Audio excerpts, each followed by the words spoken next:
real estate seminars and talks online, or the Presto series. Presto meaning instant, because we conceptualize this for rapid e-learning. And I am glad that we are joined by quite a number of our colleagues here. The webinar room is actually can accommodate 100, but we're almost like filled up. Hopefully, you will learn from here tonight. And we're very happy to have attorney Ernesto or Jojo Perez join us to be our subject matter expert for the topic. Now, before we begin, we've decided just to get a feel of the audience for tonight, to find out like in what professions you are. We open this to all real estate service professionals, but we will be opening the polls now, and we encourage you to answer them, and we'll get a cross section now of from what backgrounds or what service professions you are. So Jam, if you can open the poll right now, you see the first one: which organization do you belong to? So please kindly answer that, and we will give you the summary of the results. All right. So yeah, so 40% so far voted, and kindly, yes, kindly answer if you're from Pareb, Krebanar, or Rebap, other organizations, or none of the above.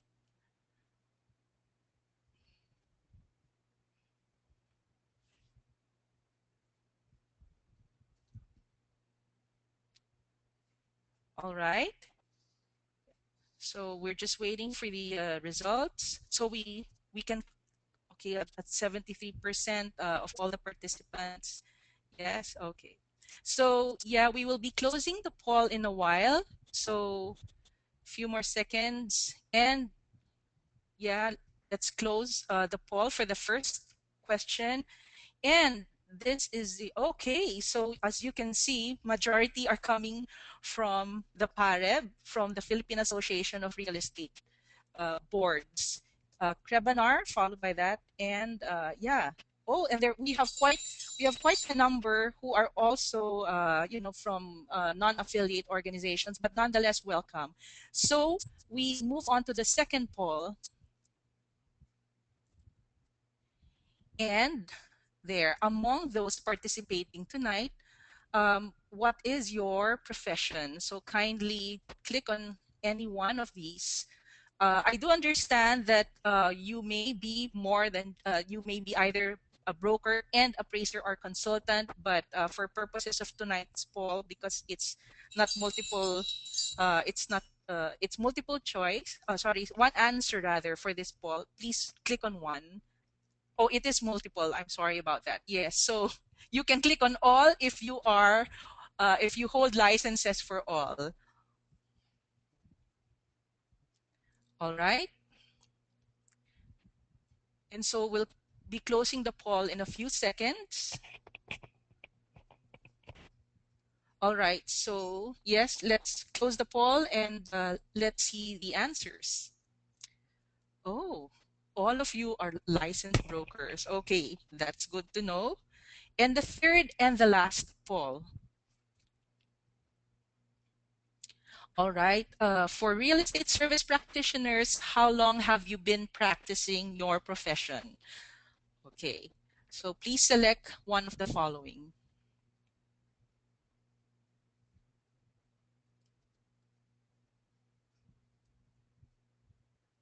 All right. So you may be like 3 years, 4 to 6 years practicing as a broker. I would estimate that there are quite a few who have even surpassed 16 years or more. Okay, we'll close it in a few seconds. Yes. Okay, so let's see the results, please. All right. So quite a few have been practicing for about 4 to 6 years, followed by those who are practicing for uh, less than 3 years, 3 years or less, and then split equally between 10 to 15 years, was from 7 to 15 years. Oh, but we do have quite a few. 16 years or more, the veterans of our group. So we thank you for participating here.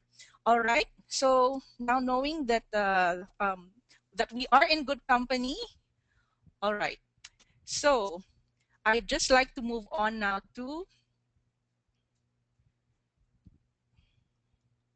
hold on. Okay. So I'd like to move on to introducing now our speaker for tonight, Attorney Jojo Perez, or Attorney Jojo as I will refer to him. Attorney Perez, or Attorney Ernesto C. Perez II, or Jojo, is the Chief Entrepreneurial Officer at Realtourney Professional Realty Service, a real estate firm domiciled in Indang, Cavite. He is also managing partner of Perez Valencia and Perez Law Firm based in Muntinlupa City.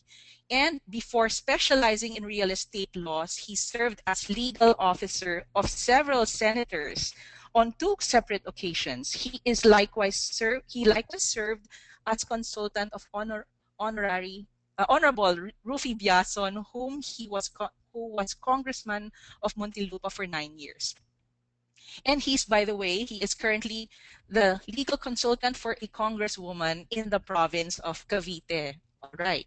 So he is also an advocate of the Alternative Dispute Resolution, or ADR, as a quicker and more efficient means of settling disputes between contending parties. And he calls himself, oh, this is nice, a gentleman farmer, a president of a real estate development corporation, and he served as a secretary and director of the Integrated Bar of the Philippines Cavite chapter. But most of all, he prides himself to be an obedient son, a supportive brother, loving husband, devoted father, a loyal friend, but foremost, he is a Roman Catholic and a servant of the Lord Jesus Christ. This is his self-description, and very accomplished Attorney Jojo. And of course, he is a fellow MoonReb member and trustee. We are very proud to have him with us. So without much further ado, we will begin the session now by turning over presenter rights to Attorney Jojo for his session on business registration for real estate service professionals. So, Jojo, uh, the floor is yours.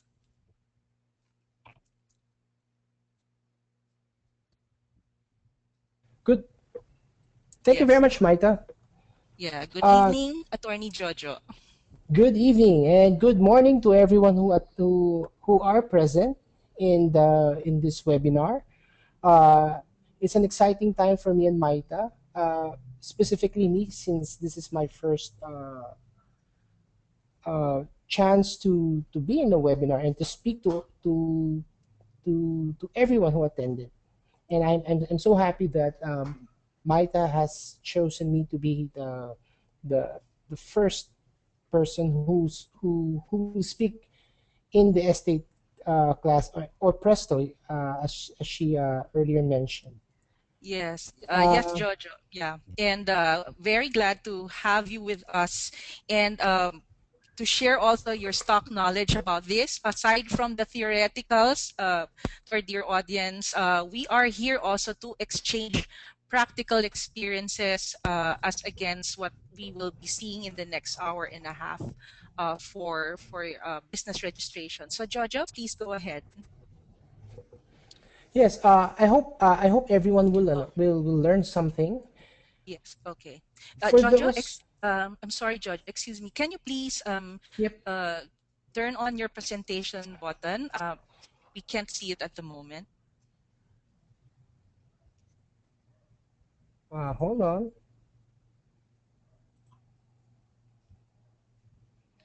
Okay. So, by the way, to the audience, I invite you to list your questions. I know some of you are already have registered your individual profession, and just also to help us along here in the seminar, do list your questions. You can also shoot them here in the question box, which we will read them off at the appropriate time during the presentation of Attorney Perez.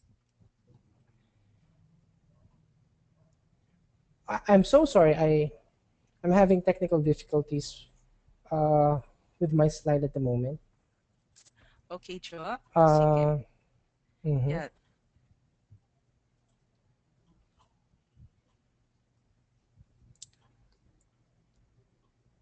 All right. So we'll just handle that, Joe. We will show it Uh-huh. from the end of our tech guy. So one moment, please. So to the audience, thank you for your patience. And this is our maiden webinar.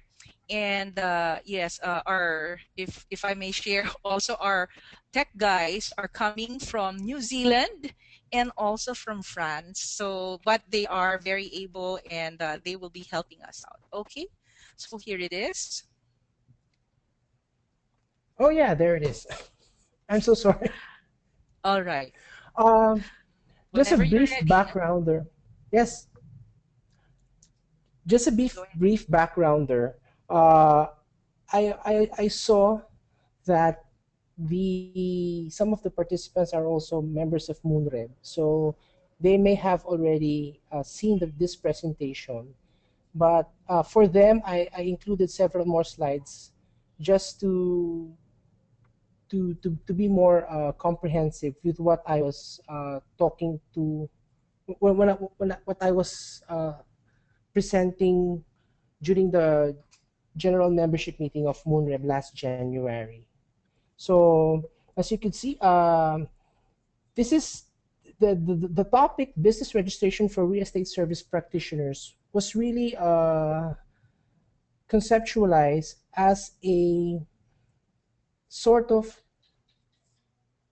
a desire of mine to to to bring together all our service practitioners and and give them the opportunity to to be above ground because I know of several licensed brokers who have not registered themselves with the BIR and for whatever reason they have when I was talking to them they really I think it was more on uh, a chance.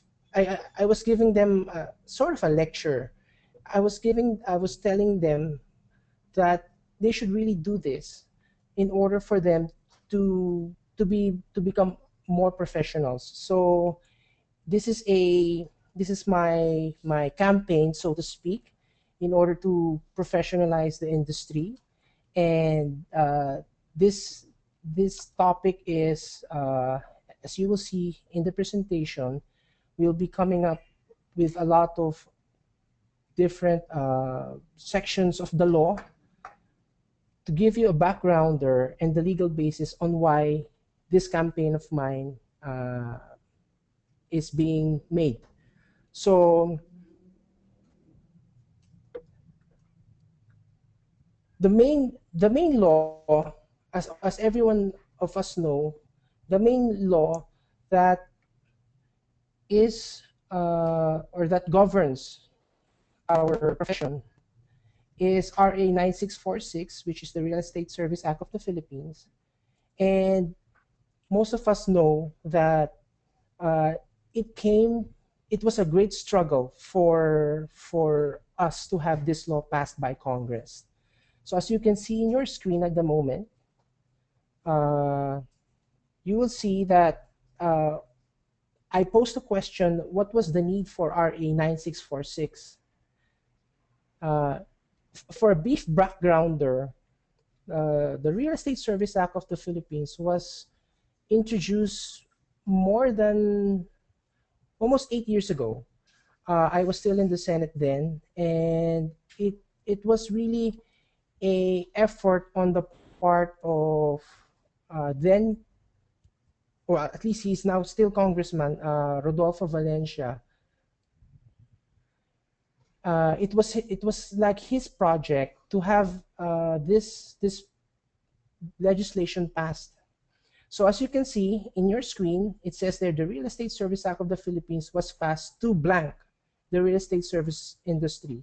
So that blank, I think you already know what the answer is. So if you're thinking, If you're thinking about uh, professionalize, then that is the answer. It was specific, the RA 9646 was specifically passed to professionalize the real estate industry. So uh, we'll be going to different sections of the law, RESA, to give you a concrete reason why it was really passed to professionalize the industry. So we go to section 296 of 9646, and you will see there that it is the declaration of policy. And if you will read, there you go. If you will read the underlined portion, it says there that enhancing government income from real property-based transactions. And also, I underlined proper and effective regulation and supervision. Uh, if most of the licensed brokers will not register or will not declare their income from the service they provide, then we are practically cheating government, and necessarily the service that government provides is lessened. So this is my campaign, as I've already told you, um, to be able to encourage, that is the word, encourage everyone of our fellow colleagues to register themselves as a licensed real estate service practitioner. So now, excuse me, we now go to another section, which is, I think, a very important section of RESA, RA 9646, section 33. If you will see,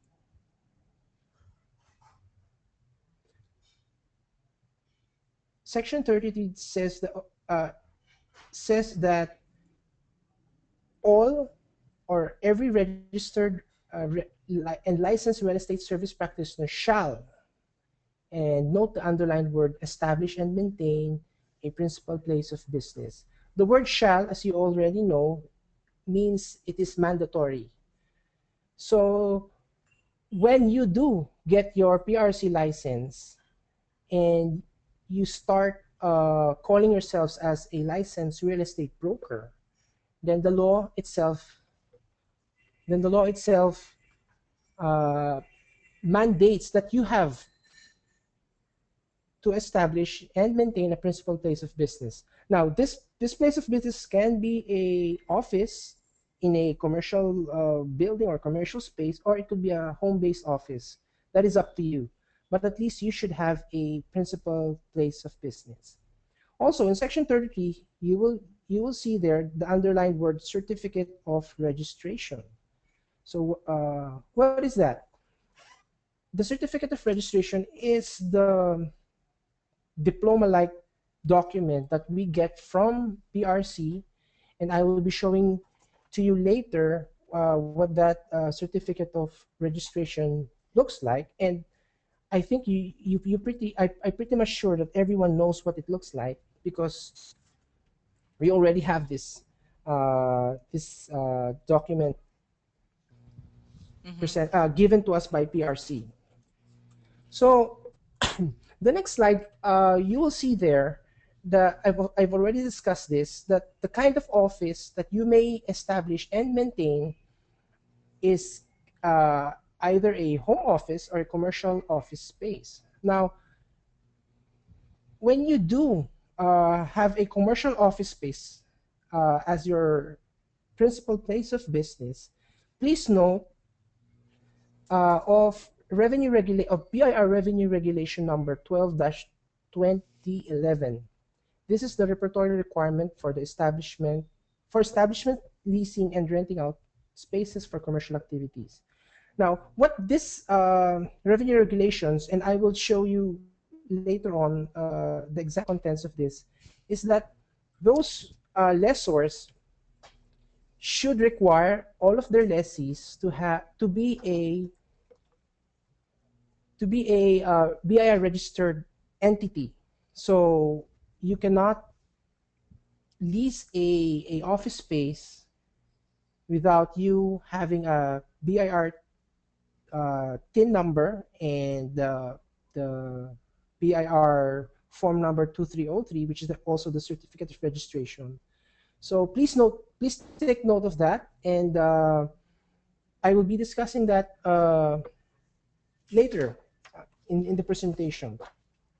Now, another important law that we have to take into account, rather another important provision that we have to take into account is Section 38 of RA 9646. But before we get into that, I will show you a sample copy of a certificate of registration, just to give you a heads up of why we need this certificate of registration on hand in our regular place of business.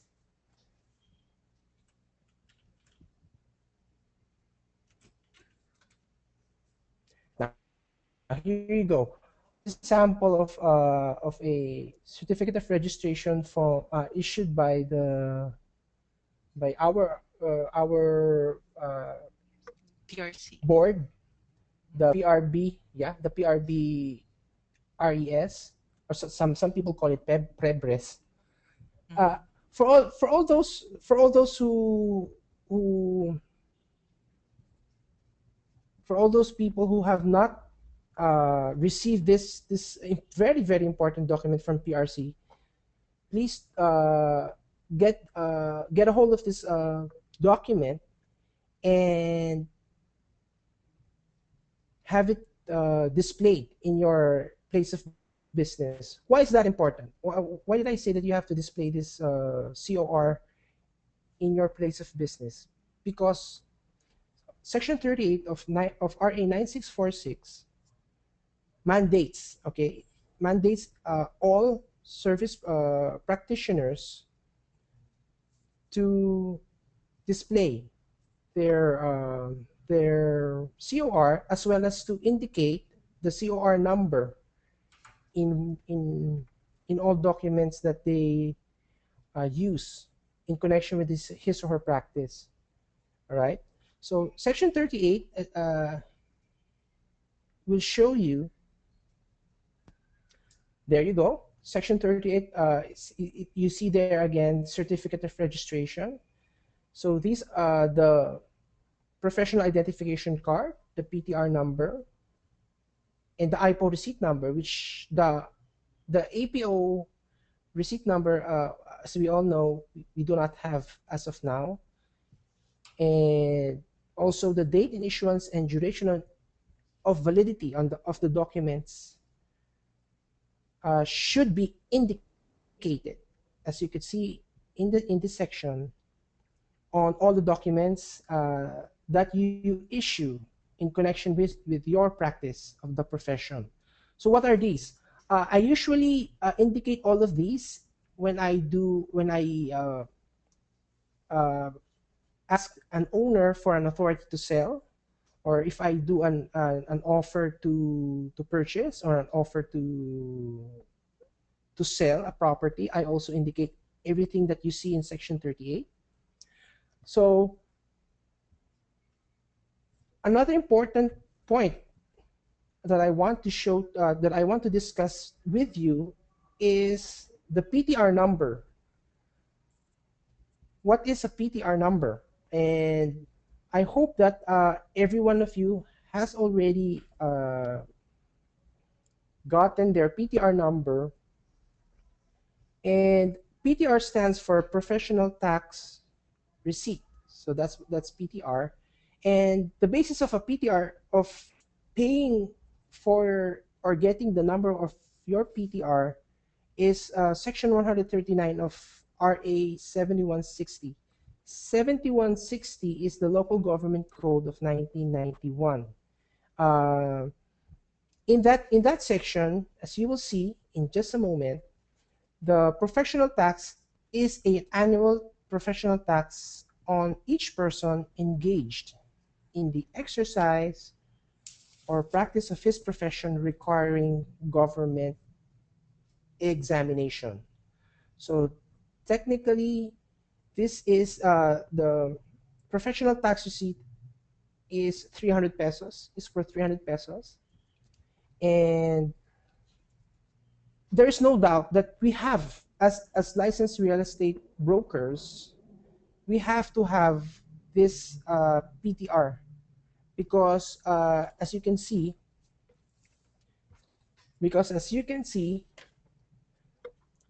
the it says there that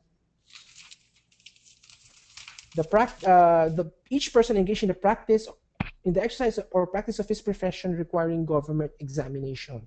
So RESA, as it is now, requires all brokers to pass an examination given by PRC before we can call ourselves licensed real estate brokers.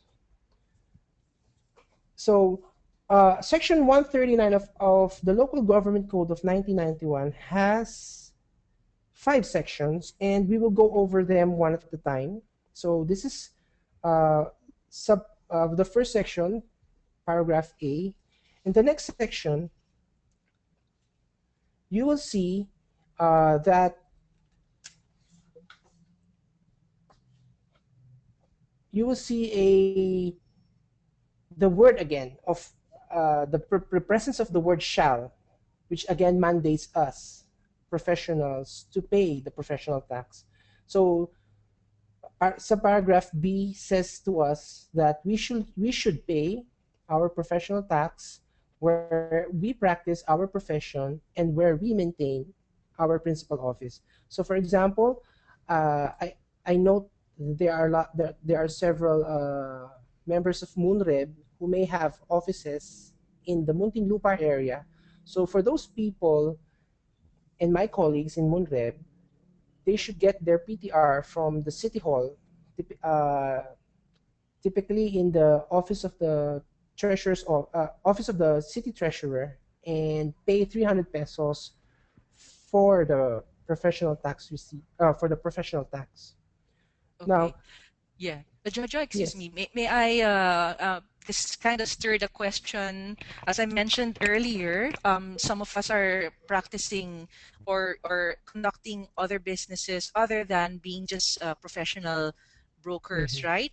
So, for Yep. example, if though we may practice say, our territory of operation for real estate brokerages in Muntinlupa, but quite a number of us also have other businesses which are operating, say, for example, in Laguna, which of course means that there is a separate business income. Now, one of our fellow brokers, Manuel Calupita, no, asked this that if a broker has other sources of business income, will he need to register these separately using the same TIN but different ORs? But to tie it up with this, with the professional tax, what if, for example, you are practicing a different business in a different state? So basically, where do you still register that, your profession, or pay your professional tax?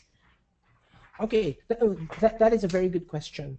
Uh, in the example, if the place of business, which is not the real estate, your real estate business, if the place of the business is located in Laguna, then you have to register that business in Laguna Mm-hmm. using uh, your TIN number. Okay.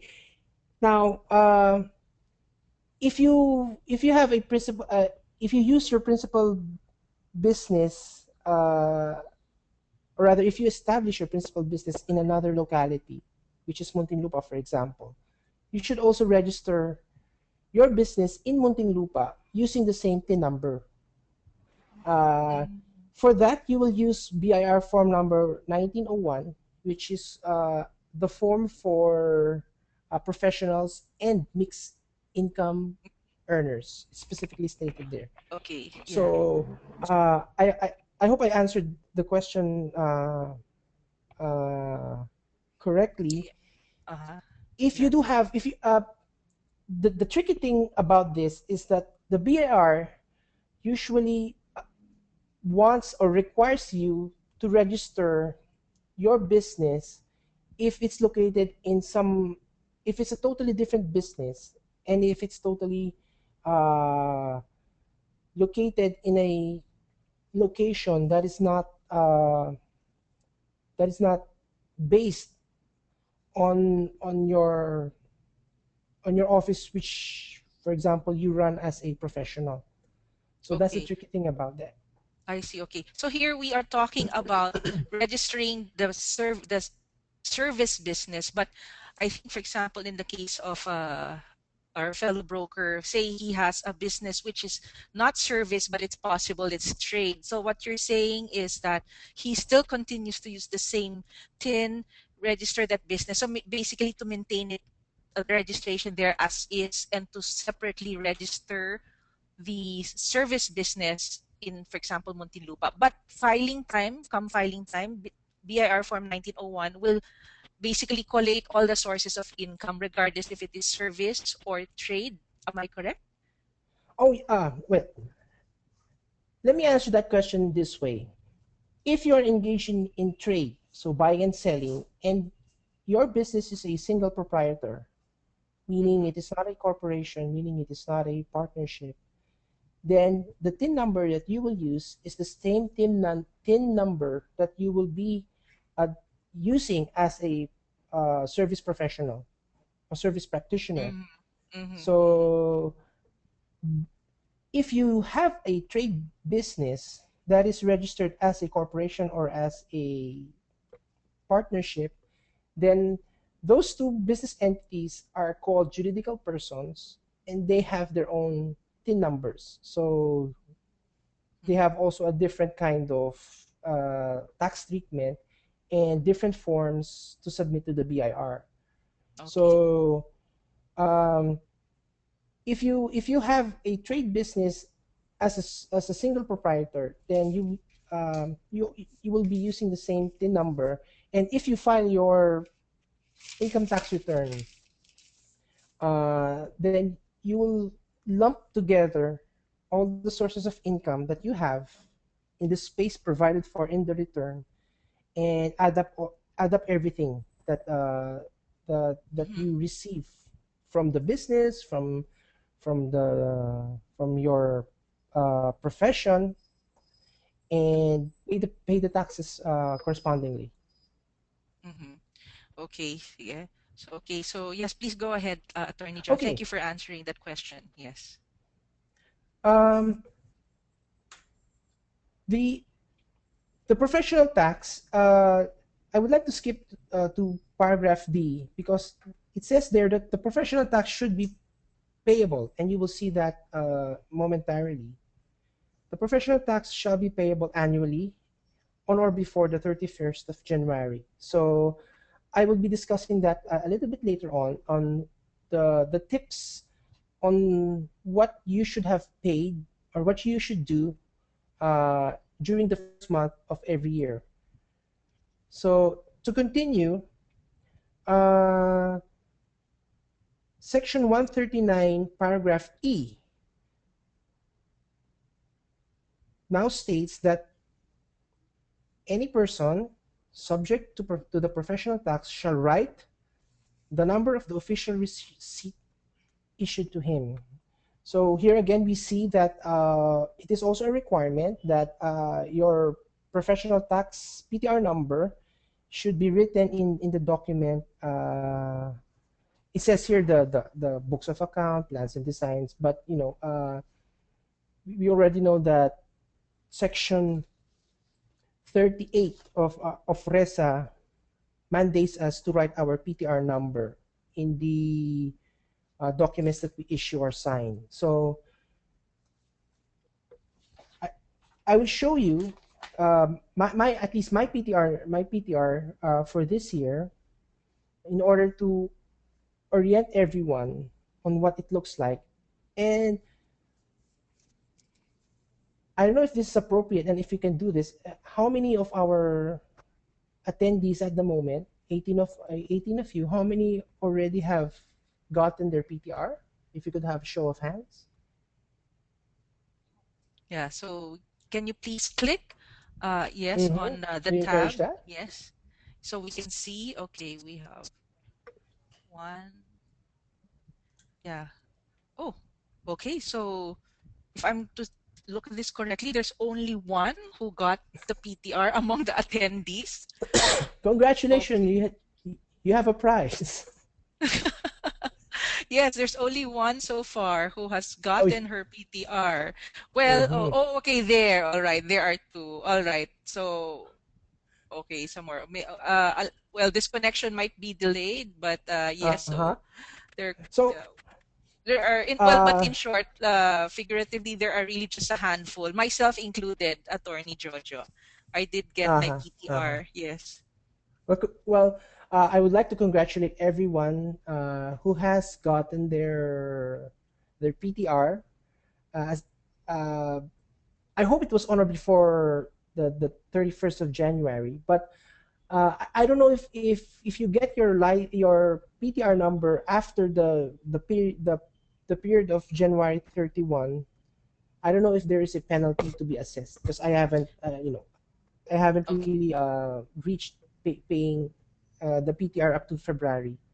So Yes. congratulations to everyone Mhm. who got their PTR, and I encourage everyone. Hopefully, because of this webinar, we encourage everyone to visit their local treasurer's office tomorrow, and if you have time, Yes. and get Yes. your True. PTR. Yeah. Get legal and get your PTR. Okay. Yeah. And we'll give the government some more taxes to work, whatever we ask them to. Yes, Uh-huh. Attorney Jojo. Yeah. All right. My final point with regards to PTR is, uh, for example, like me, I am a lawyer, and I am also a real estate service practitioner. So for me, I got two PTR. Some people with the same situation as me would only get one, but if you're really going to be technical about it, uh, I would encourage you to get one PTR for each profession, so as not to confuse the the for example your clients, right? Mm-hmm. So the next slide would be the sample PTR. So if you could have that just to orient everyone about the PTR. Okay, yes. While Uh-huh. showing that and waiting There for you the go. slide, Miss Eva Carrion said that yes, there is a penalty if you get past the deadline for registration. Mhm. And yes, I confirm that because mine was practically 6 months late. So it was a substantial penalty, and I promised not to do it again, not that late. Yes. Okay. So there's your PTR number. Yes, that's yes. I think at this time everyone sees it. All right. Uh-huh. Uh-huh. Mm-hmm. So I would assume that that every local treasurer's office would issue the same official receipt, and that the number that you will be getting as your PTR number is the one indicated in red. So, and I've encircled it. So there. Thank you very much for the comment, Miss Eva. Uh, the next discussion will convince you, okay, will convince you on why you should register. So I'm just warming you up with these several pieces of legislation and the sections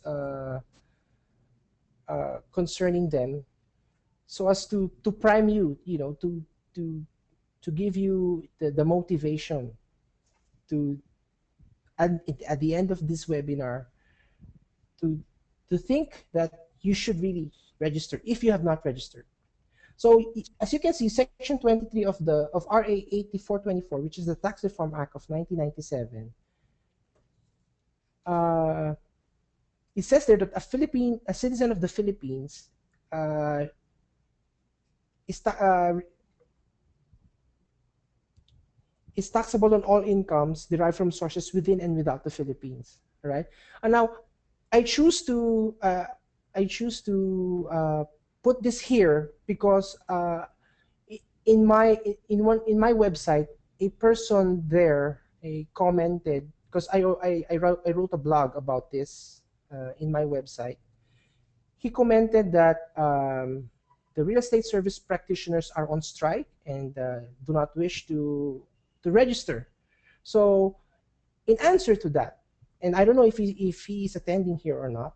In answer to that, here's the legal basis for going legal and for registering, uh, because we are all mandated as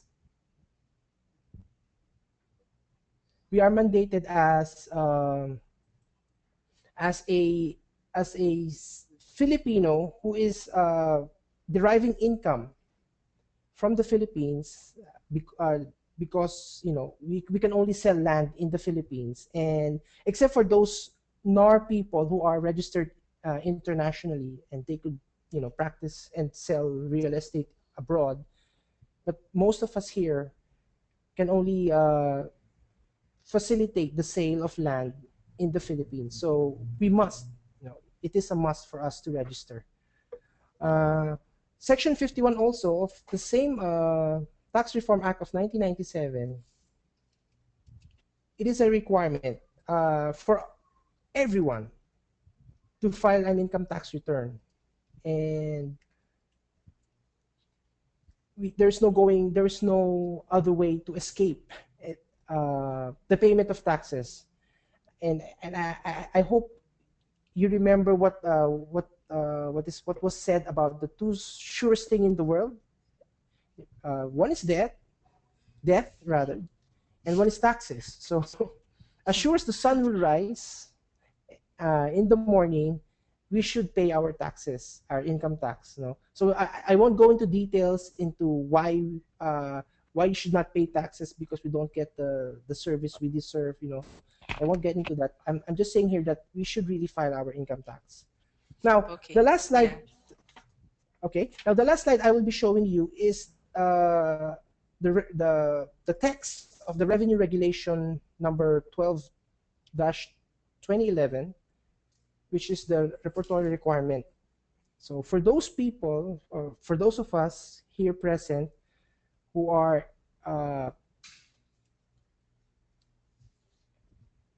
renting or leasing an office space in a commercial building or a commercial establishment, please take note of this because they may it is also a requirement of BIR.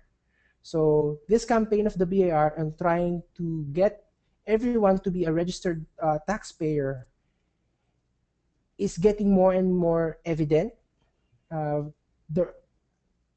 There's formerly, if you rent in a building, the BIR would not even require the lessors to ask for your BIR TIN number and official receipts, etc., etc. So if you could have that slide in Revenue Regulation number 12-211. And I don't know if there are attendees here who are property owners themselves. Now, take note, if you are a property owner and you are a lessor of commercial spaces, then this is your responsibility. The BIR will penalize the lessor. All right, the lessor shall be penalized if in one of their repertory requirements that one of their lessees is not reported there as a BIR registered taxpayer. So as you can see, it is a primary responsibility of the owner of the building or the sublessor to make sure that the lessee is a BIR registered taxpayer. And it says there that the BIR registered taxpayer shall have the TIN, the BIR certificate of registration, which is Form 2303, the registered receipt, etc., etc. So here again, Yes. uh, we will see the far-reaching capabilities of the BIR. And I've always told my clients who come to me with tax problem that it's really hard. It's really getting harder and harder for us to fight BIR because of the several regulations that they have published and they have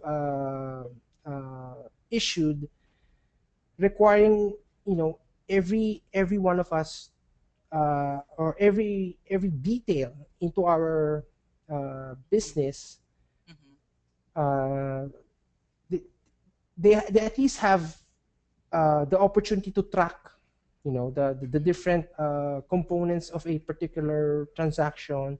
And because of this computerization of the BIR, it is really getting harder and harder Yes. to Mm-hmm. fight BIR. Okay. Attorney Okay. Jojo, at this point, Yes. there are some questions here which I think will be right to introduce.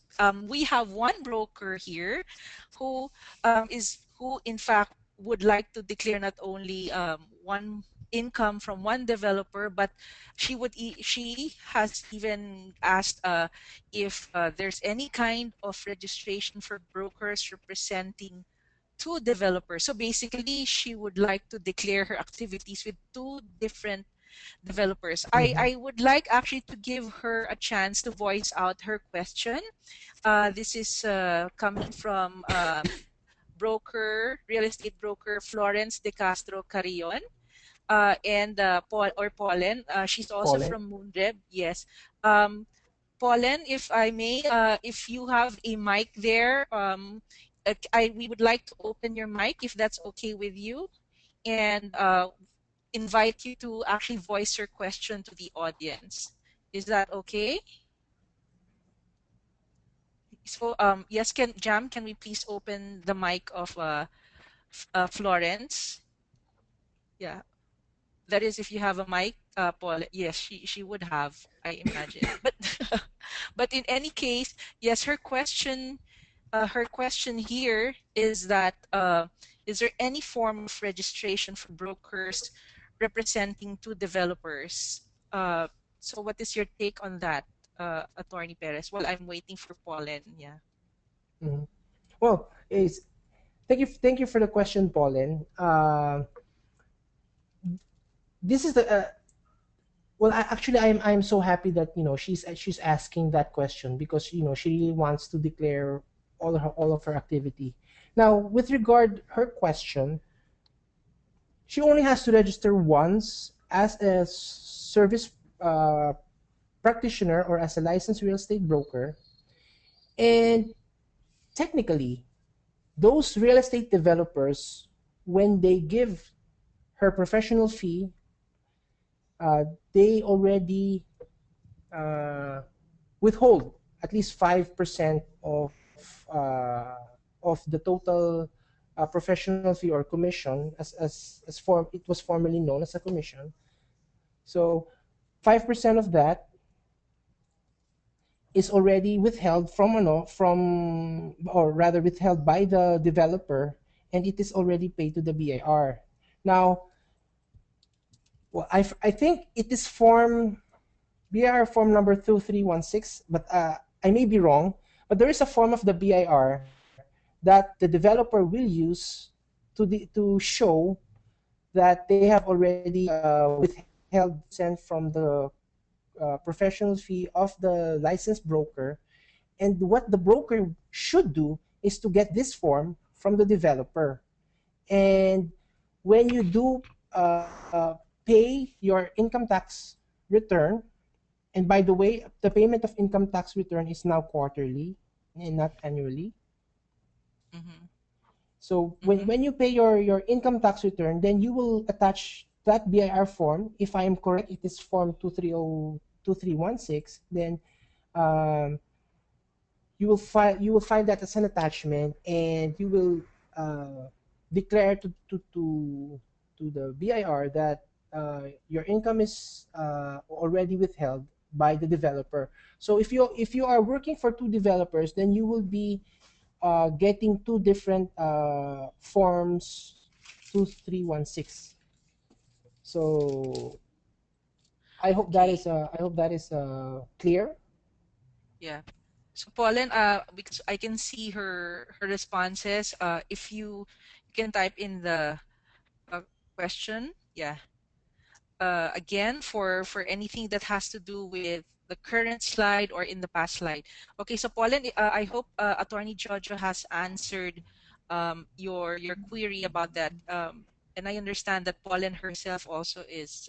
They also have a development firm. Okay, but I would Mm-hmm. like also to read off the question of Manuel Kalupitan. However, Manny, if you have a mic, can you please let me know so we can actually open your mic and you can address the question regarding another meaning of PTR.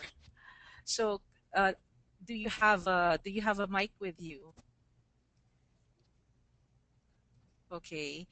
Anyway, according to Pauline, if you see there, Jojo, and although she is representing a developer, most of her sales are still coming from other accredited brokers. Or yeah, all right. So although she is representing a developer, yeah, most of her Mm-hmm. sales are still coming from accredited brokers there. All right. Oh, so Manny, yeah, okay, let me just read perhaps his comment Mm-hmm. there. Yeah. So another meaning of PTR is privileged tax receipt, Attorney Jojo. That's the comment of Manny. Uh, is is that relevant to us brokers? Well, the privilege tax receipt, well, I don't know if that was the PTR when prior to the passage of the new Local Government Act of 1991. I really could not determine that. But uh, when I became a lawyer, it has always been a professional tax receipt based on the previous sections that was flashed in the screen. So the basis of the words professional tax came from section 139 of the local government code. So um, I've I've heard of I've heard of the privilege tax receipt, but as I've already told you, ever since when I got uh, you know when I passed the bar, I've always gotten a professional tax receipt, and when I passed the broker's exam in 2009, and when I got my PTR in Las Piñas, because I was still based in Las Piñas then, it was already called a professional tax receipt. So I've heard of the privilege tax receipt. Maybe it was maybe it was the nomenclature prior to the local government code of 1991. All So right. I hope I've answered Manny's question. Okay, sige. So thank you for that answer. Yeah. I have a question, Attorney Jojo, still in relation to declaration, but also in the nature of, for example, an existing business entity. Like I registered myself as a corporate entity about 3 years ago, and Mm-hmm. then it was for a mixed business, all right. But then I decided to rename my corporate entity, uh, but I but rather than rename, I actually opened it in another municipality. All right. So I am really not as familiar. So I'd like to know your take on that. No, I mean normally because it became a dormant company, uh, and very practically I have to be honest. It really wasn't functioning at all. But I decided to just open in another municipality with purely real estate related activities. So So how do we reconcile that? Like, because I already get reports sometimes from the other municipality that, that they still recognize the company. So Hmm. what are the practical things to do for that so that I just don't get penalties or anything? Okay. Um, well, as you told us, you have a corporate entity, and therefore that corporation has a separate TIN from Yes. BIR. All right. Yes. Now, if you shift or if you transfer locality, then what you do is you have to inform the local government unit that you are indeed transferring. Just for their information, because as long as you do not file a a renewal of your mayor's permit, and I assume you have gotten your mayor's permit before you transfer to a different locality. Yes, I did. Yes, I did. Um, you just have to inform the local government that you are indeed transferring your business to a different locality. So, but that's Mm-hmm. for the LGU. Mm-hmm. Now, for the BIR purpose, for the BIR, it's a little bit tricky because since your corporate entity has a very distinct and like a thumbprint, which is the TIN, any uh, any non-filing of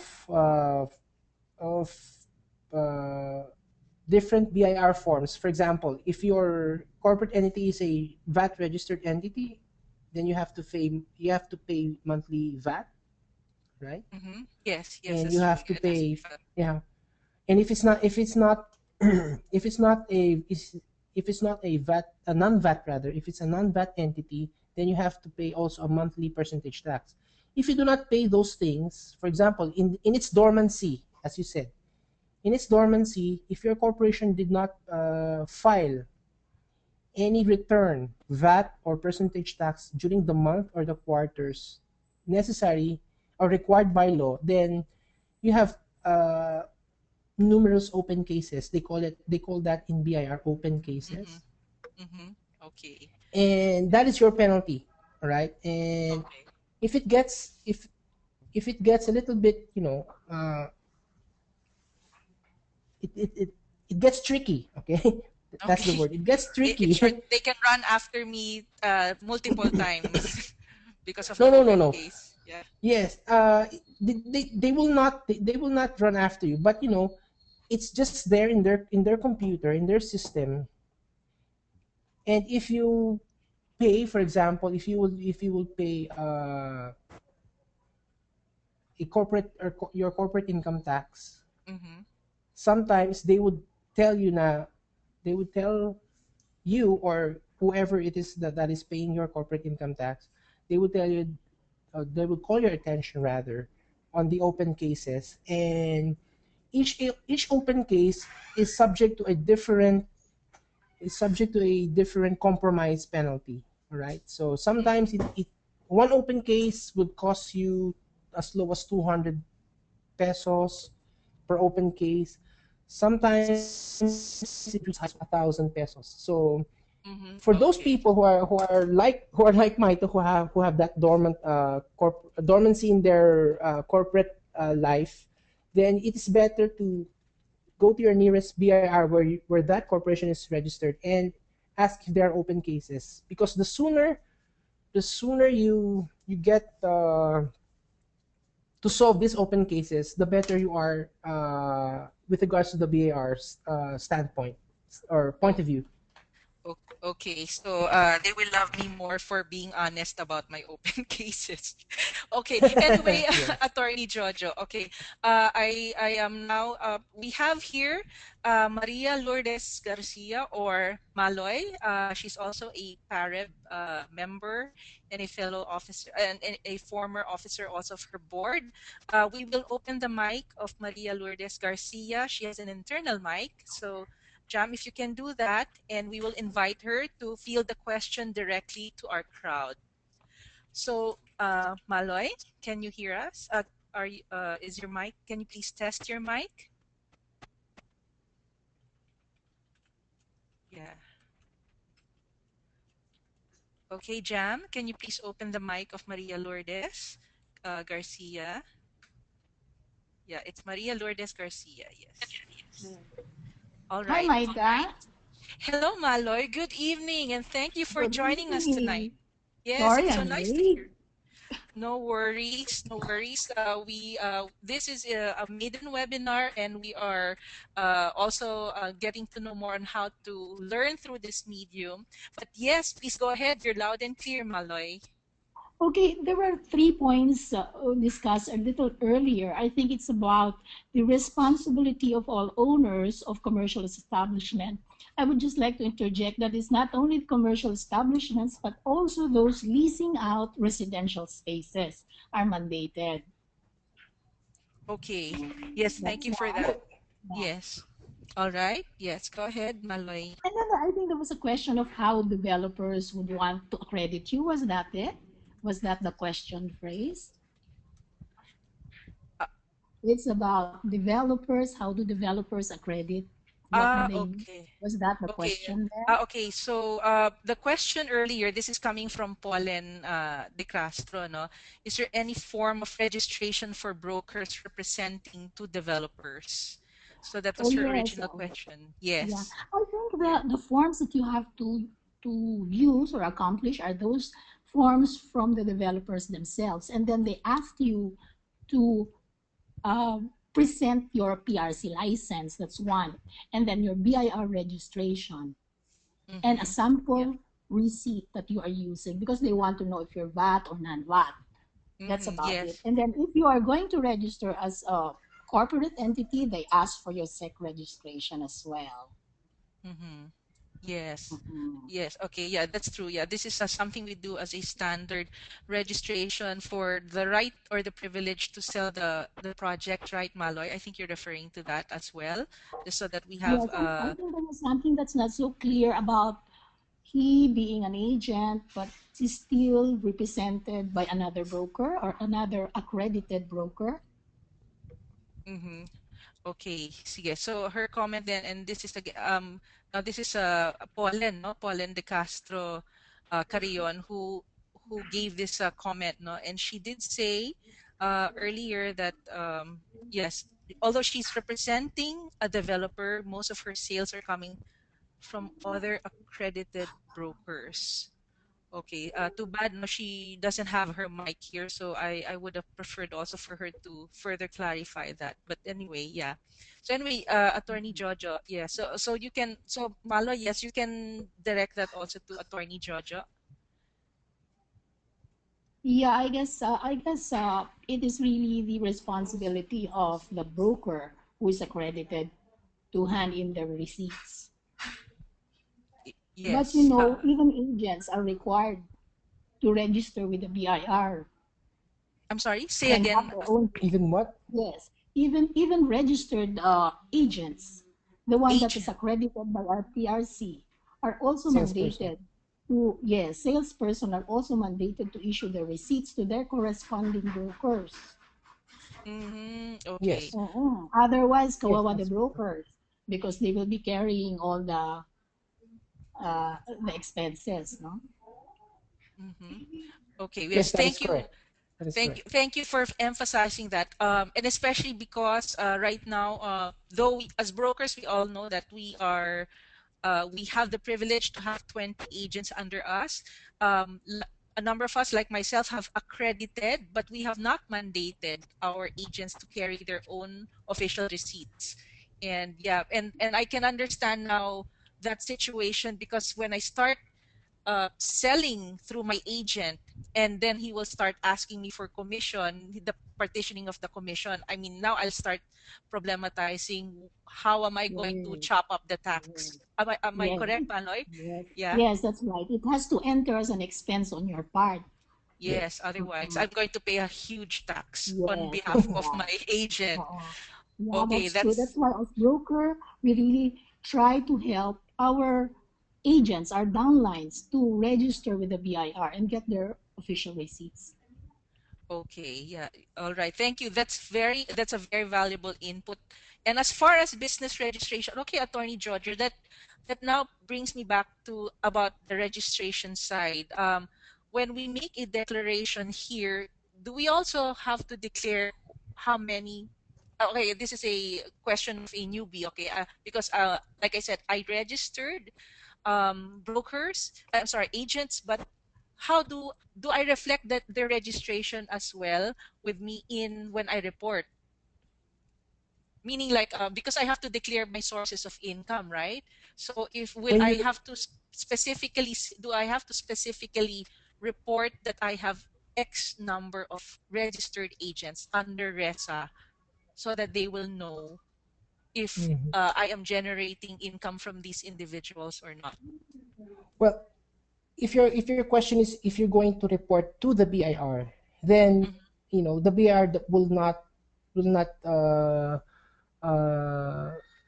give much information whether or not you have one, two, or up to 20 salesperson under you. What Mhm. is relevant is what was pointed out by Maloy.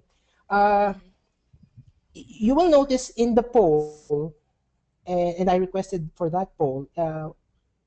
I specifically included in the question the answers whether or not we have an attendee who is a salesperson, because as a sales although this webinar is about the registration for real estate service practitioner, in the strictest sense, uh, sales accredited salespersons are also RESPs.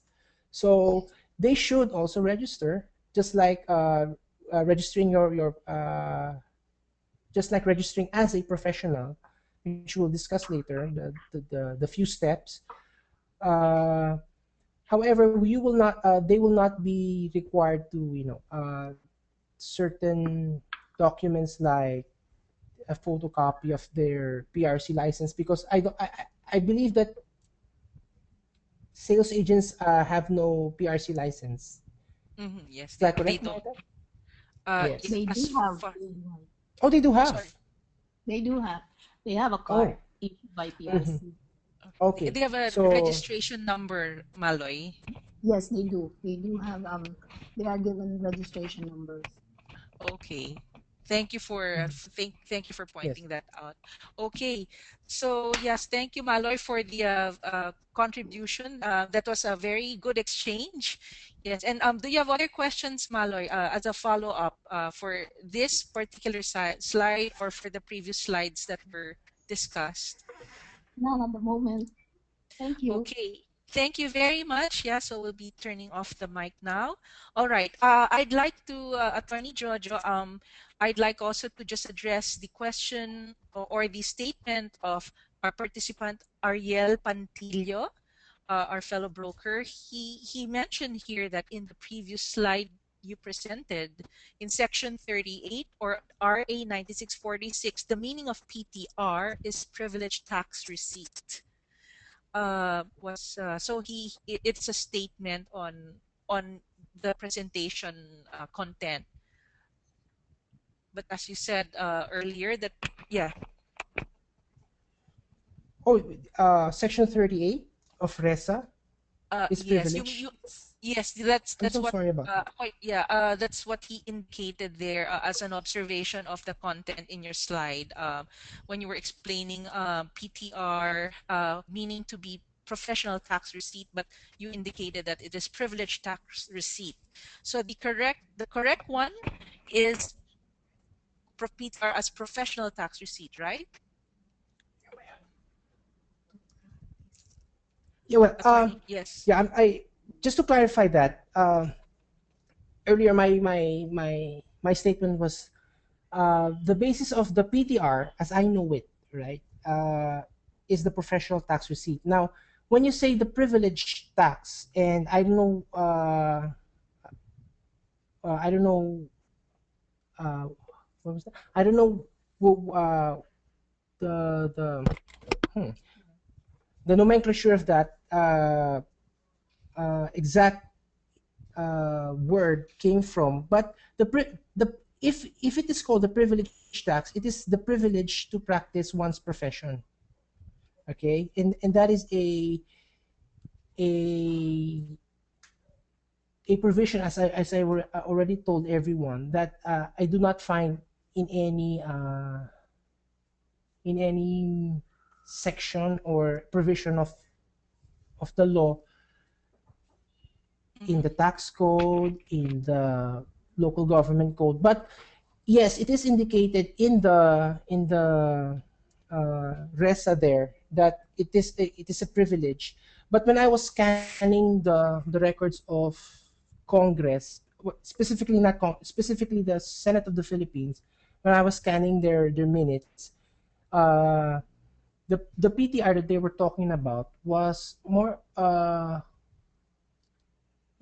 on the professional tax as shown or as required to be paid under the local government code, which is 139 of RA 7160. So that is my take on it. All right.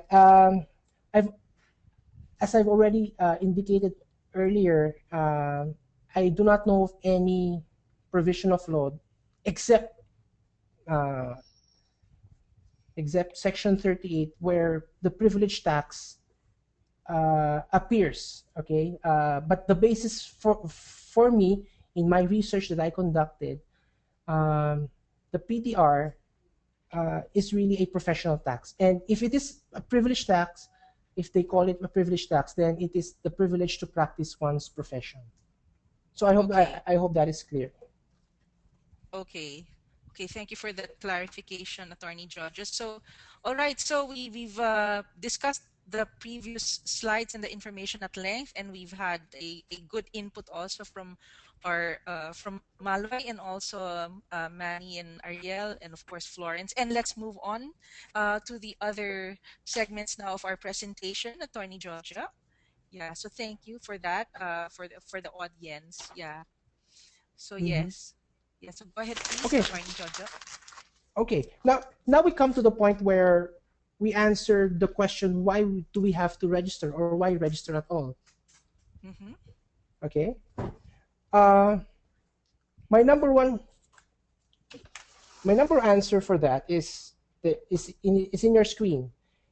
Is Mm-hmm. you should stop looking at yourself as a real estate broker, appraiser, or consultant, and instead as a business owner. So this is a paradigm shift, or a shift in your paradigm.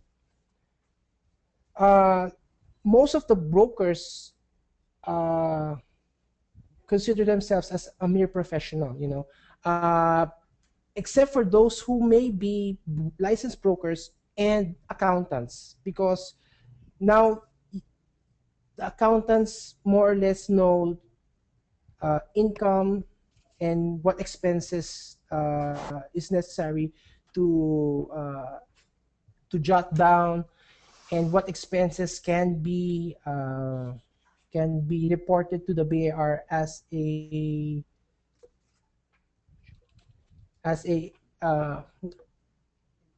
deduction. So we should think more of a business owner, all of us, because that's how the BIR looks at us. We are a one-man uh, business entity, or a one-woman rather, for our female colleagues.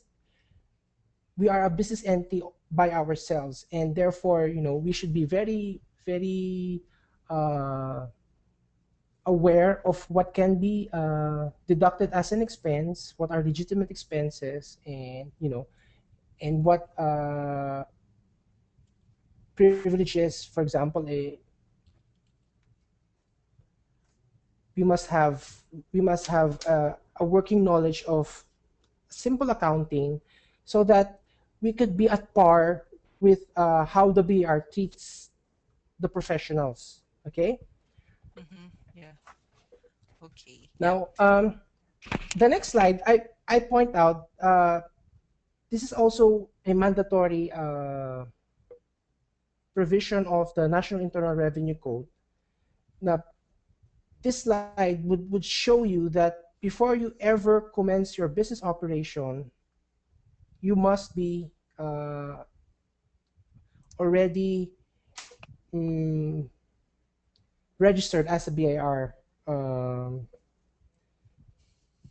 registered entity or individual. So it says here that all individuals engaged in trade or business shall accomplish and file an application, which is your application for business registration on or before the commencement of business operation, or from the day the first transaction occurred, or within 30 days from the application with the LGU for the issuance of mayor's permit or professional tax receipt, whichever comes earlier. So again, we are bombarded with this mandatory provisions of law, and hopefully it leaves an impression on us that we should really register ourselves with the BIR.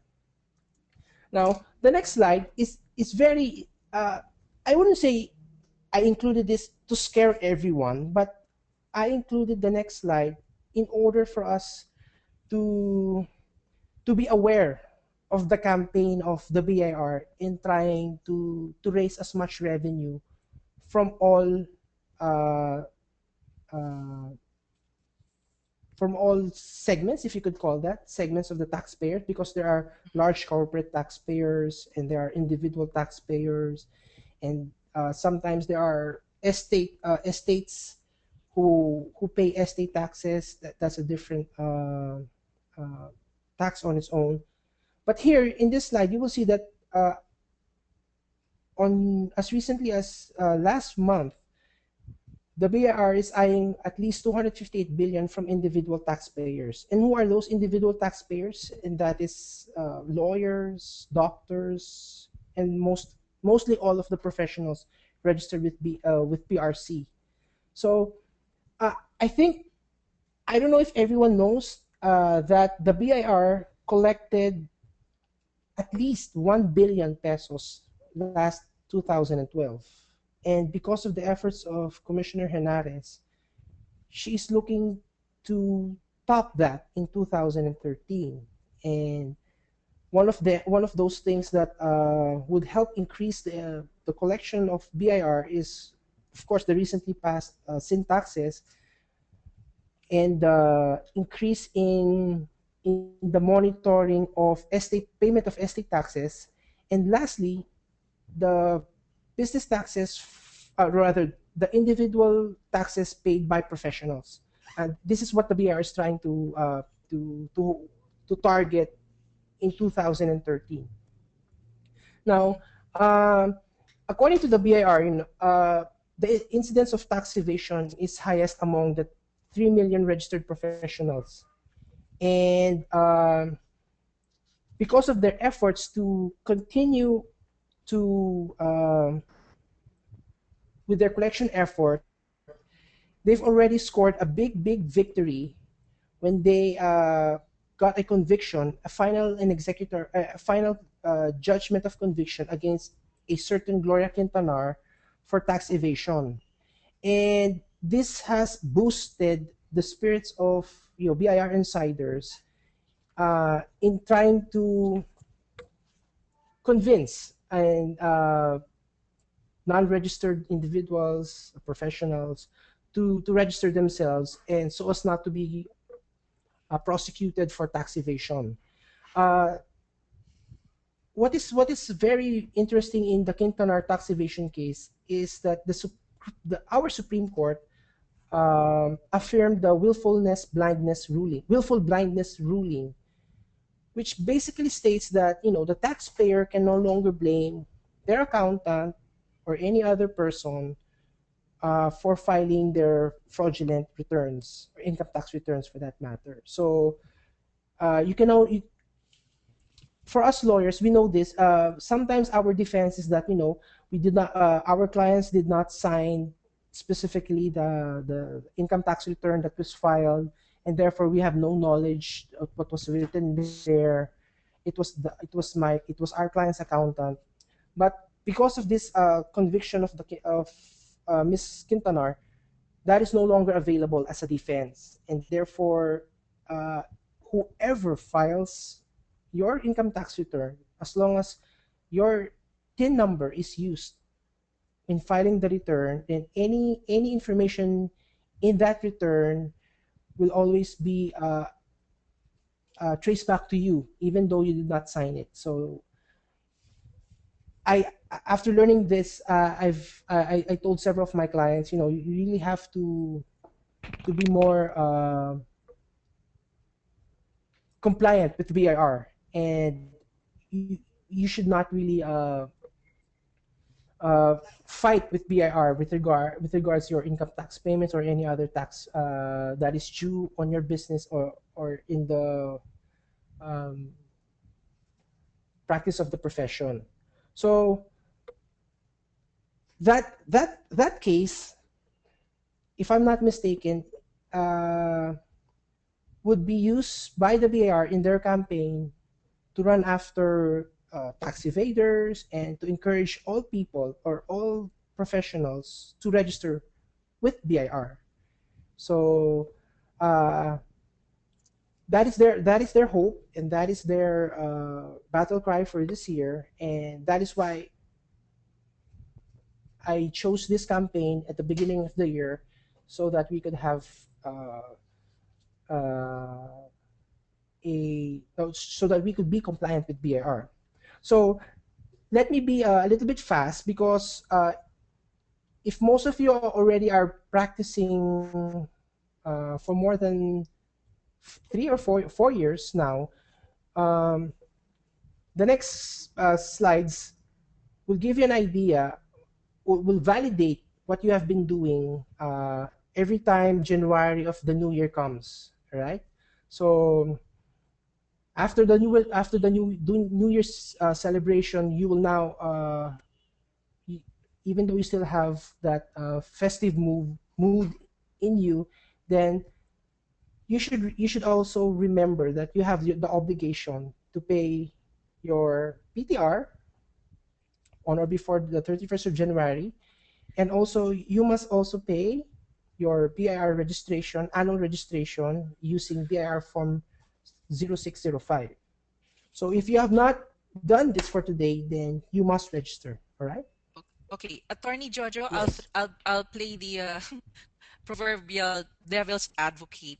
Where is it Mm-hmm. an exception that you should not, or that you could not yet file your PTR?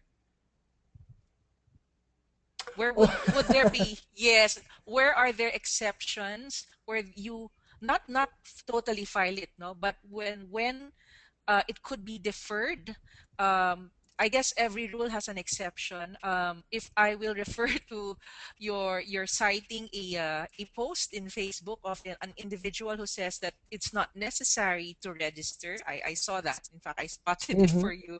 All right, but Mm-hmm. maybe the other side is that when will it be valid or acceptable to BIR that you will defer filing the PTR? Because it seems to me that the very peg of this registration campaign all begins with the PTR. And as you know, for as real estate professionals, we have not been very conscious about it, maybe simply because we have not been put under the wing of PRC until recently. So I want to know, is there an exception that you don't need to file it right away, much as you will register as a business entity? All right. Uh, Unfortunately, when you look at uh, the local government code, which is section 139, there is no exception. Okay. Okay, Once you nailed. receive your yeah, All once you right. receive your certificate of registration from PRC, indicating that you are a licensed real estate broker, appraiser, or consultant, then you must file. Or rather, you must pay your PTR to your local government unit, and then you register if you have not registered at all with the Mhm. BIR. Okay. Okay. So All right. uh, now just to get things moving along. Why is why is registration? I've always, as you can see in the slide, I'm calling to action everyone that those who are not registered, I am calling everyone to register. Now, why is registration important for the real estate service professionals? For me, registration is the hallmark, you know, It's the hallmark of a core of technically competent, responsible, and respected professional real estate service practitioners. And the quote there comes from RESA, which is Section 2, if I'm not mistaken. So I hope everyone now would register, because it it makes us different from people who try to be or to practice our profession but are not licensed. You we've all dealt with those people. Yung mga koloro, I call them pseudo brokers. What separates us licensed professionals from them is registration, in my mind. All right, because being registered, we can issue official receipts. And being a non-licensed broker, if you ask them for an official receipt, then sometimes they would choose not to deal with you as a licensed professional, because they see you as a big threat to them. And if they see you as a threat, then that is good for us licensed professionals, because although we want to encourage them to be to attend a CRESAR and pass the exam and be a licensed professional, but if they choose to stay in the dark, so to speak, then that is their lookout. Okay. Okay. Now, Yeah. the next couple of slides, I've already I will discuss rather the steps to register as a professional. So this will be a very quick rundown of the steps, because I think most of you already are registered, and if not, and because I think we're running out of time already. I made an ebook on this, and you can get it in my website, and it's there at the bottom of the page, www.realtony.com. So just a quick rundown for those professionals who are attending tonight's webinar who have not registered with the BIR. So step number 1, you should when you arrive at the BIR office, the Revenue District Office, please get the following forms: 1901, 1906, 0605, and Form 2000, and fill them up. For me, prior to going there, you should already have your documents with you, and that is what the next slide is. So you should submit the Form 1901. It is for the application for the self-employed and mixed income individuals. Along with that, you should submit your birth certificate, your PRC ID, a photocopy of that, and your PTR, your professional tax receipt from the LGU. So when you submit that, you go to step 2. You go to the cashier, or sometimes if they don't have a cashier, the RDO. You go to the authorized agent bank, AAB, and pay your 500 pesos, which is that is the registration fee using 0605. Step 3 is the application for the receipts and invoices using BIR Form 1906 with your authority to print. Then, as a requirement by BIR now, all taxpayers who are all would-be taxpayers applying for registration, they are required to attend a taxpayers briefing before the release of the BIR certificate of registration, which is Form 2303. All right. The next slide is a reminder to us professionals. Okay, and I've seen this, and I hope everyone remembers this. So, as I already told Maita a while ago, that professionals need to file a return even when there is no payment to be made. For example, In a particular month, you did not close any transaction by yourself and or your sales agent, then you still have to file a return just for filing and just for the sake of following the BIR revenue regulations applicable. Third-party information. Now, the BIR links up with government and other organizations and use their databases. So if you are a licensed real estate broker who closes, for example, 50 million transaction every month, and you are not registered, but every time you close a deal, you buy a car. So every time you register your car with LTO, the BIR can see how many cars you have. If you have 5 cars and you do not pay a single centavo of income tax, they will know and they will run after you. When I say they, the BIR will. The third reminder, under the Run After Tax Evaders program, the BIR and the DOF investigates and prosecutes individuals or entities engaged in tax evasion. And this is, and they're getting very, very efficient because of third-party information and because of the number 4 reminder, which is the BIR's integrated tax system. So because of their computerization program, they now can detect non-filing or non-payment of tax returns by a taxpayer. And Maita, this is where my explanation to you comes in.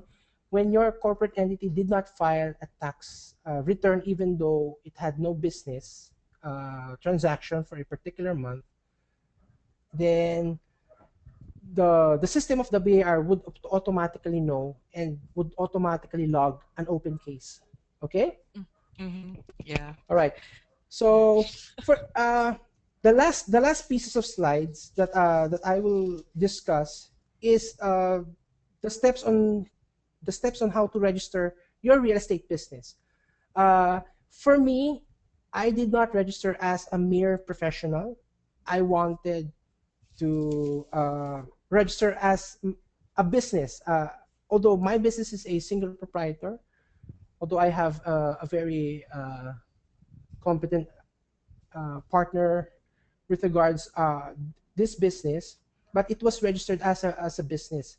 So it has it has 2 more steps that you take, but it's almost exactly the same as when you register as a professional, right? So the number 1 thing you have to do if you are going to register your real estate business, like I did, I am registered as a real attorney, professional real estate, realty service, and the reason why I did that is because I wanted to have a website for that, and so I registered as such. So the first step there is to register your trade name with DTI. Okay. Okay. Yeah. By the way, Attorney Jojo, I would just like to read the comment related to your presentation. Again from Miss Maloy Garcia, she said that you also need to choose if you will register as a non-VAT or a VAT business entity. Yeah. So that's her comment. Yes. Yes. The details of all of these and the steps in registering as a professional is indicated in this portion, because I didn't want to be redundant, because it's almost the same. And you will see a little bit later on whether you want to choose to be a VAT registered or a non-VAT registered. If you want to pay VAT, the 12%, or you have to, if you choose to pay a 3% percentage tax, that is all indicated in this final set of slides. Okay, but thank you for that, Miss Maloy. So you have to register your trade name with DTI. So you can do this in person or online. And as you can see, only the owner of the business is authorized to sign the application form. Now, I've included the sample application form, which I filled up when I registered my business name with DTI. So when you register with DTI, you have to prepare your tax identification number, your TIN. And also additional documents may be required depending on your uh, actual business or the actual examination and processing of the application. So here's my DTI application form that I submitted to DTI in Cavite. So the cost for this, the application is will vary. Uh, you will be asked to choose whether you want to be registered as a regional, sorry, a local first, a municipal based, or a regional based business, or a national based business. For me, I chose regional, which cost me around 1,000 pesos. And in addition to that, I paid a 15 peso doc stamp tax.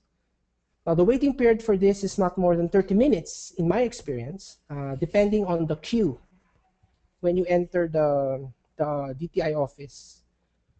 And after that wait, you will be issued your business name registration, which is effective for 5 years. Now, I indicate, I incorporated in my slide my certificate of business name registration, which you will see in a moment. Okay, so this process is, I will reiterate, is to be followed when you choose to have a business name as your as your vehicle to practice your profession.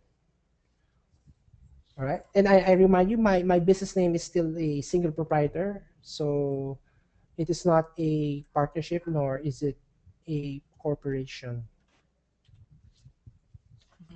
Now, the next step, you will see in a while my certificate of registration.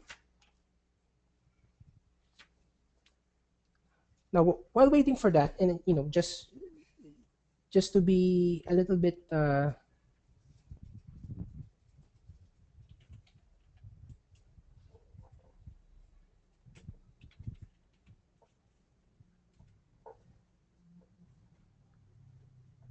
there you go.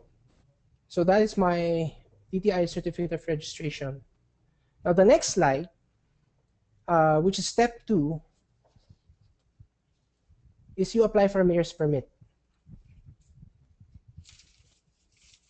Okay, when you do apply for a mayor's permit, of course there's an application form. They'll be requiring your DTI registration form, which is what I showed you.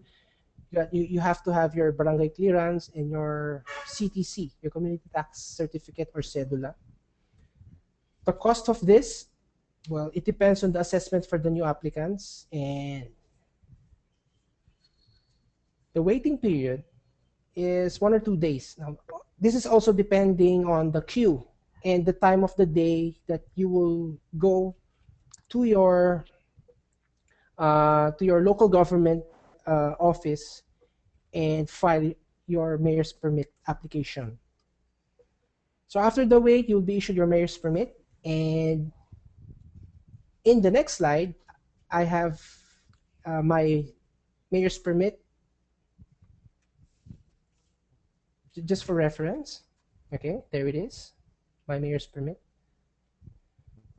Now, after you get your you receive your mayor's permit, then now you go to the BIR, because now we have the same steps that we already discussed a while ago when you register as a professional.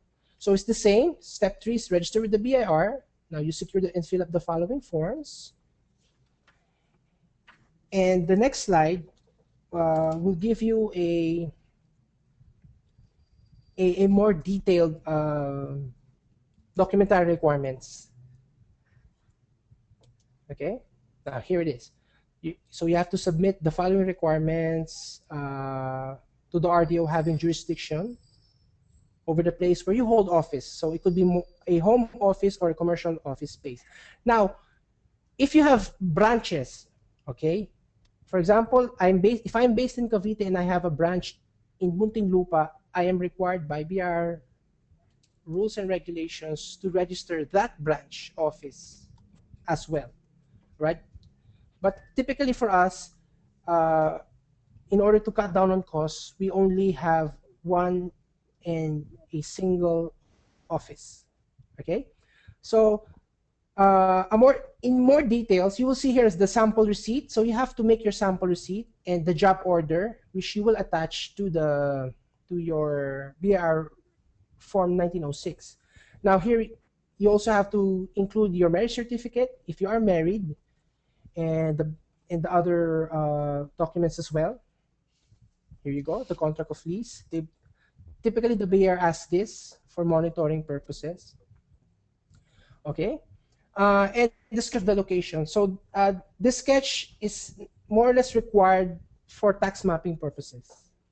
So after all of these are gathered, these documents are gathered. Now you pay the annual registration fee of 500, and you pay your doc stamp, your DST for the contract of lease if you are leasing your office space. And then after that, you need to present proofs of payment upon the submission of the documentary requirements. Thereafter, now you submit the requirements for your authority to print, which is necessary for the printing of your official receipts stamped with the BIR. Then you have to register your books of account. So what are the documentary requirements for your authority to print? Here is a more detailed list of the documentary requirements.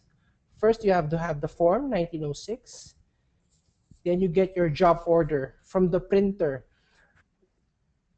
Now, typically, the job order from the printer, if you do not know of a printer, I am 100% sure that if you ask your BIR personnel if they know of a printer who can print your receipt, then they would be giving you the name of that printer, and also they would be helping you facilitate your authority to print and get its approval, and will basically facilitate the printing and the stamping of the official receipts.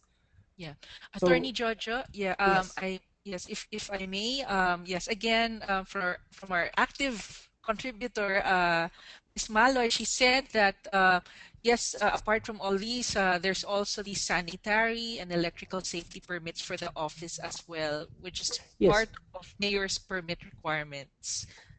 Yes, that is true. That is true. I did not know. I did not uh, indicate the types of permit that will be required by the mayor's permit, by the mayor's office. But the sanitary permit also, an important permit there is the one issued by the Bureau of Fire Protection. So typically they will inspect your office to see if there is a fire extinguisher, and if the office has the required fire safety fire safety requirements. So I no longer choose to discuss that, but just for the sake of the audience, then that is correct, Miss Malo. You have to have those permits, and also you have to pay accordingly. Okay. My own comment, Attorney Jojo, is that looking at the many permits, and because we are campaigning for registration, it seems that there are quite a number of steps that need to be done, and we know it is necessary. But I would also like to check with you, like for some, because as you know, being professionals, we normally are not in the office. We are actually out of it, right? And if a lease Correct. is required, what do you think about these different business centers offering such services for an address and a space? How would that fit into? Because I'm looking at the practical aspect of those, especially new brokers who want to professionalize as our advice, but find it too tedious to get through all these permits. So how does the business center solution fit into all of these in getting a registration? Well, actually, the only thing that that you will require from the business center is a contract of lease from them. Mm-hmm. And uh, as you saw in the previous slide, the BR would most likely ask for your for your contract of lease. It's also their way of monitoring if your lessor is paying the correct amount of taxes, and if they are following uh, the different revenue regulations, particularly 12-2011. So that is a good solution for those starting brokers who do not have, or who do not have the capacity as of now to pay for staff, for a dedicated secretary or an assistant, and just to cut down on different fixed costs, the utility, the utilities, also the electricity, and other expenses. So the only thing that you will require of the lessor is the contract of lease. Mm-hmm. Uh-huh. Okay, yeah. So yes, again, yes. So thank you for affirming that. For those who want to register but might find it a bit intimidating to do this for the first time, Mm-hmm. yeah, because it sounds like a lot, especially when Ms. Malloy Correct. mentioned the sanitation permits, yeah, etc., etc. Yeah, it could be overwhelming. Okay, thank you. So yes, yeah, so we are going to move on, and I think we can now just highlight the last Yep. few key ideas in your slides, Attorney Georgia, for the wrap Yes. up. Yes. The the final set of slides, particularly the next slide, is the books of account. If you are if you choose to be a non-VAT registered, then you only have to prepare the first the first four books of account: the cash receipts, cash disbursements, the ledger, and the journal. Now, if you choose to be a VAT registered person, then you have to have the sales journal, the subsidiary sales journal, and the purchase journal, right? Also, you have to attend the initial tax briefing before you get your certificate of registration, and that's about it. That's about it. If you want more a more lengthy information with regards to this, please visit the BAR website, www.bar.gov.ph, and it's a very taxpayer friendly website, and you will see that the kind of documents required for you Okay. to register yourself. Yes. Okay. There is a quick question here from Ms. Eva Carrion. If you have two offices within the same locality, do you need to have two separate sets of ORs, one for each address? So I believe you only have to have one, since it is in the same locality, but it also depends on whether or not your locality, your other office is considered as your branch. Sometimes it's an annex, a mere annex. So Mhm. in my opinion, if it is an annex, then you only have to have uh, one set of receipt. But if it is a branch, then I usually tell my clients to have one booklet dedicated for that branch. Okay, I hope that Okay. So answers thank Miss yes. Eva's Okay. question. Yeah. So Miss Eva, I hope that it satisfies you and for the rest of the body, the attendees. Okay. So time check now. It's 8:02 8 as o'clock. of Yeah. And if you have other questions for Attorney Jojo, I do suggest that you send it to him through his website, www.realtourney.com. It was sent earlier in the link. The ebook on the subject matter can also be downloaded from that. And we will also be posting some of the tips that we have gathered here at hashtag Presto Learning. And if you have your own, kindly share them with the body at hashtag Presto Learning.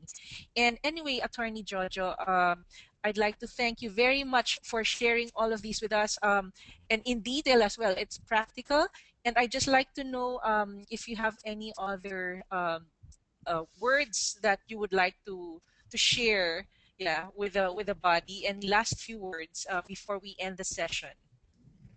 Oh, thank you for the opportunity. As I've already told everyone, this is a personal campaign of mine to have everyone register because, as I've already told, indicated in my slide, the registration per se is the hallmark of a licensed real estate professionals.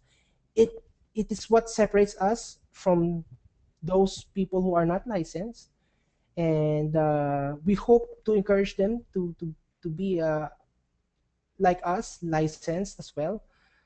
But for those who have not registered, then please do so because it is really, really uh, uh, getting harder for people, for unregistered people to, to hide their income because of the BRI effort. So I hope you learned a lot tonight, and I'd like to thank Maita and the organizers for for for this opportunity to bring this to you. Thank you very much. Okay, so with that, I would like, on behalf of estateclass.com, which is my advocacy for rapid e-learning for real estate professionals. This is part of the Presto series, the Philippine Real Estate Seminars and Talks Online, which is supportive of the different modules on rapid e-learning for the real estate service professional on the go. And I thank you all for your participation, my dear fellow brokers, and please look forward to other opportunities to learn online through webinars and the like with estateclass.com and Presto. So on behalf also of Attorney Jojo, myself, and also my facilitators from New Zealand and from France, Jam, Hubert, thank you very much. This has been a Presto webinar series. Thank you and good evening to all. Thank you, Maida, as well. And thank you, Attorney Jojo Perez. This is Jamir signing off with everyone. Thank you for attending and see you at our next webinar. In order to leave the webinar room, please click on File and Leave or End Webinar. Thank you, everyone, and have a good night.